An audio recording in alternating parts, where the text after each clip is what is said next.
Fascist সরকারের পতনের পর নতুন বাংলাদেশ বিনির্মাণে সবার আন্তরিক হওয়া উচিত বলে মন্তব্য করেছেন বিএনপি মহাসচিব মির্জা ফখরুল ইসলাম আলমগীর। শনিবার জাতীয় প্রেস ক্লাবে সাংবাদিক মাহফুজুল্লাহর মরণোত্তর ২১শে পদক প্রাপ্তি উপলক্ষে এক আলোচনা সভায় কথা বলেন তিনি। ফখরুল বলেন, সকল রাজনৈতিক দলগুলোকে ঐক্যবদ্ধ করতে তার ভূমিকা ছিল সামনের সারিতে। দীর্ঘদিন ধরে ফ্যাসিবাদের বিরুদ্ধে যে লড়াইয়ে ছাত্র জনতা জিতেছে তার ভিত্তি গড়তে মাহফুজুল্লাহর ভূমিকা অনস্বীকার্য ছিল।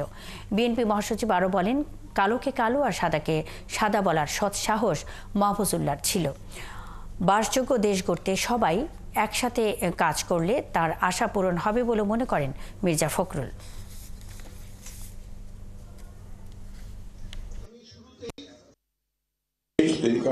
সবাই যেন কাজ করতে পারে।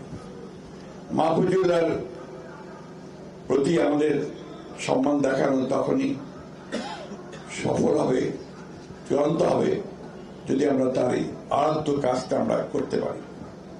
আমাদের তখন অনেক বয়স হয়েছে, এখন এখানে সব নবীনেরা আছেন, তরুণেরা আছেন, তারা দেশকে নতুন করে চিন্তা করছেন। কিন্তু সেই চিন্তার মধ্যে কিন্তু সবসময় একটা জিনিস আমার কাছে মনে হয়, এই কথাটা মনে রাখা সকলের দরকার, যে মাহবুবুল্লাহ যে কন্ট্রিবিউশন অথবা তারও আগে এই দেশকে সুন্দর করার জন্য যাদের অবদান, সেই অবদানগুলোকে যেন আমরা কখনোই ভুলে না করি, কারণ এদের কাজের উপরে কিন্তু আমরা দাঁড়িয়ে আছি।